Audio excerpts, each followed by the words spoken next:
దేశ రాజకీయాల్లో ఇప్పుడు ఒక భారీ చర్చ నడుస్తోందండి. నియోజకవర్గాల పునర్విభజన డీలిమిటేషన్ బిల్. కేంద్ర ప్రభుత్వం ఈ బిల్లును లోక్సభలో ప్రవేశపెట్టడానికి సిద్ధమవుతున్నటువంటి వేళ అధికార ప్రతిపక్ష పార్టీల మధ్య మాటల యుద్ధం మొదలైంది. కానీ ఆశ్చర్యం ఏంటంటే ఈ బిల్లు గురించి చాలా మందికి క్లారిటీ కూడా లేదు. ఒకవైపు దక్షిణాది రాష్ట్రాలు, తూర్పు రాష్ట్రాలు తీవ్ర అభ్యంతరం వ్యక్తం చేస్తున్నాయి. జనాభా లెక్కల ప్రకారం సీట్లు పెంచితే జనాభా నియంత్రణలో ముందున్నటువంటి రాష్ట్రాలకు అన్యాయం జరుగుతోంది అని బాధపడుతూ ఉన్నారు, అని ఫైట్ చేస్తూ ఉన్నారు కూడా. ఇక్కడ డిఎంకే అధ్యక్షుడు స్టాలిన్ గారు అయితే దీనికి వ్యతిరేకంగా ఎంత దూరమైనా వెళ్తాం అని హెచ్చరికలు కూడా జారీ చేస్తున్నారు. ఇంకోవైపు కేంద్రం మాత్రం భరోసా ఇస్తూనే ఉంది. హోంమంత్రి అమిత్ షా అండ్ ప్రధానమంత్రి నరేంద్ర మోదీ గారు ఒక విషయాన్ని అయితే స్పష్టంగా చెప్తున్నారు, ఎవరికి అన్యాయం జరగదు. ఇప్పుడున్నటువంటి సీట్ల నిష్పత్తి ఏదైతే ఉందో ఆ నిష్పత్తిలోనే పెంపు ఉంటుంది. అంటే అన్ని రాష్ట్రాల్లో సుమారు 50% సీట్లు పెరుగుతాయి అని. అయితే ఇక్కడ ఎవరు మాట్లాడిన విషయం ఇంకోటి ఉందండి. ఈ నిర్ణయం వల్ల ప్రజలపై పడేటటువంటి ఆర్థిక భారం ఎంత? ప్రస్తుతం లోక్సభలో 543 మంది సభ్యులు ఉన్నారు. 50% సీట్లు పెంపు జరిగితే సంఖ్య 800 దాటేటటువంటి అవకాశం ఉంది. అంటే ఇంకో 270 మందికి పైగా కొత్త ఎంపీలు వస్తారు. ఇక రాష్ట్ర అసెంబ్లీలో ప్రస్తుతం మొత్తం 4000కు పైగా ఎమ్మెల్యేలు ఉన్నారు. వాటిలో కూడా 50% పెంపు అంటే ఇంకో 2000 మంది కొత్త ఎమ్మెల్యేలు జమ అవుతారు కూడా. అంటే ఎంపీలు, ఎమ్మెల్యేలు, రాజ్యసభ సభ్యులు మొత్తం కలిపి వేల సంఖ్యలో కొత్త ప్రజాప్రతినిధులు వ్యవస్థలోకి వస్తారు. అయితే ఇప్పుడు ఒకటే ప్రశ్న అండి, ఒక్కో ఎంపీపై సంవత్సరానికి ఎంత ఖర్చు అవుతుంది? జీతాలు, అలవెన్సులు, సిబ్బంది, భద్రత, నివాసం, ప్రయాణాలు, వైద్యం అన్నీ కలిపితే భారీ మొత్తం. అంటే కొత్తగా వచ్చేటటువంటి వందలాది మంది ఎంపీలకు 5 ఏళ్లలో వేల కోట్ల రూపాయలు ఖర్చు అవుతాయి. ఎమ్మెల్యేలు, రాజ్యసభ సభ్యులు కలిపితే మొత్తం ఖర్చు కూడా ఇంకా పెరుగుతుందని చెప్పొచ్చు. ఇది కేవలం జీతాల కథ లేదా ఇంకో విషయం అయితే కాదండి. దానికి సంబంధించినటువంటి కార్యాలయాలు, అంటే కొత్త కార్యాలయాలు కావాలి, కొత్త భద్రతా సిబ్బంది కావాలి, కొత్త బంగ్లాలు ఏర్పాటు చేయాలి, జీవితకాల పెన్షన్లు ఇవ్వాలి, ఉచిత ప్రయాణాలు, వైద్య సౌకర్యాలు ఇవన్నీ ఇవ్వాలి. అంటే ఈ మొత్తం భారాన్ని భరించేది ఎవరు? ప్రజలే కదా, పన్నులు చెల్లింపుదారులే కదా ఇక్కడ. అంటే ప్రజల పైన అదనంగా భారం పడుతున్నమాట. అంటే ఇక్కడ రాజకీయ లబ్ధి కోసం ఏర్పాటు చేసేటటువంటి ఈ డీలిమిటేషన్ ఏదైతే ఉందో ఈ డీలిమిటేషన్ మొత్తం అంతా కూడా ప్రజలే భరించాలి.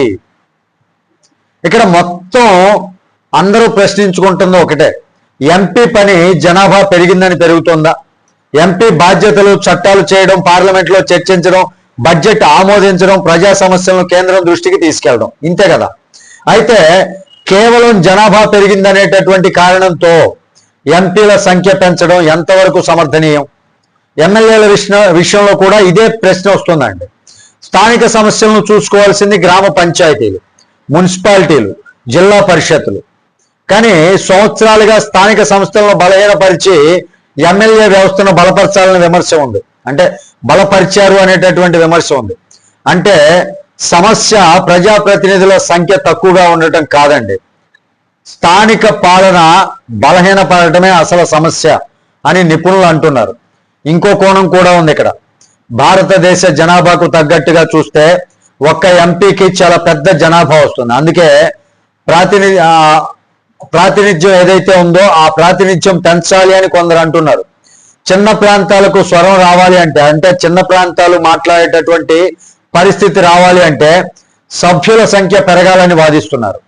అయితే అసలు ప్రశ్న అయితే సంఖ్య పెంచితే పాలన మెరుగవుతుందా అంటే, లేక రాజకీయ పదవులు మాత్రమే పెరుగుతాయా అంటే, ప్రజలకు సేవ పెరుగుతుందా లేక ఖర్చు మాత్రమే పెరుగుతుందా? ఇక్కడ దక్షిణాది రాష్ట్రాలకు నష్టం జరగకుండా ఫార్ములా ఉంటుందా అంటే చెప్పలేము అది. లేక జనాభా నియంత్రించినటువంటి రాష్ట్రాలకి శిక్ష పడతాయా అంటే, జనాభా నియంత్రించాలని చెప్పింది కేంద్రం ఒకప్పుడు. ఎక్కువ జనాభాని పెంచకూడదు, జనాభా ఒకరు ముద్దు ఇద్దరు పిల్లలు హద్దు అంటూ ఏర్పాటు చేసింది ఎవరు? కేంద్రమే కదా. అలా సక్సెస్ఫుల్ అయినటువంటి రాష్ట్రాలకి ఇప్పుడు శిక్ష పడతాయని చెప్పి భయపడుతున్నారు. ఇది మొత్తం దేశం మొత్తం అడగాల్సినటువంటి ప్రశ్నలు. అందుకే చాలా మంది చెబుతున్నటువంటి మాట ఏంటంటే సీట్లు పెంచాలి అంటే ముందుగా పెన్షన్ సంస్కరణలు చేయాలి, అలవెన్సులపై నియంత్రణ కల్పించాలి, స్థానిక సంస్థలకు అధికారాలు ఇవ్వాలి, ప్రజా చర్చ జరగాలి, తర్వాతే ఈ నిర్ణయం డీలిమిటేషన్ నిర్ణయం తీసుకోవాలి. చివరిగా సీట్లు పెంచడం అనేది తప్పు కాదండి, కానీ ఎలా పెంచుతున్నారు, ఎందుకు పెంచుతున్నారు, ఖర్చు ఎవరు భరిస్తారు, ప్రజలకు లాభం ఏంటి, ఇదే మనం అందరం కూడా ఆలోచించే అడగాల్సినటువంటి ప్రశ్న. ఈ 4 ప్రశ్నలకు సమాధానం రాకుండా తీసుకునేటటువంటి నిర్ణయం భవిష్యత్తులో భారీ రాజకీయ చర్చకైతే దారితీస్తుంది. ఇప్పుడు చూస్తున్నటువంటి మీరే చెప్పాలి, డీలిమిటేషన్ దేశానికి అవసరమా లేక ప్రజలపై అదనపు భారమా? దీనిపై మీ అభిప్రాయం ఏంటి అనేది కామెంట్ రూపంలో తెలియజేయండి. వీడియో నచ్చితే లైక్ చేయండి, ఛానల్కి సబ్స్క్రైబ్ చేసుకున్నాను కొంచెం సపోర్ట్ చేయండి. Thank you. జై హింద్.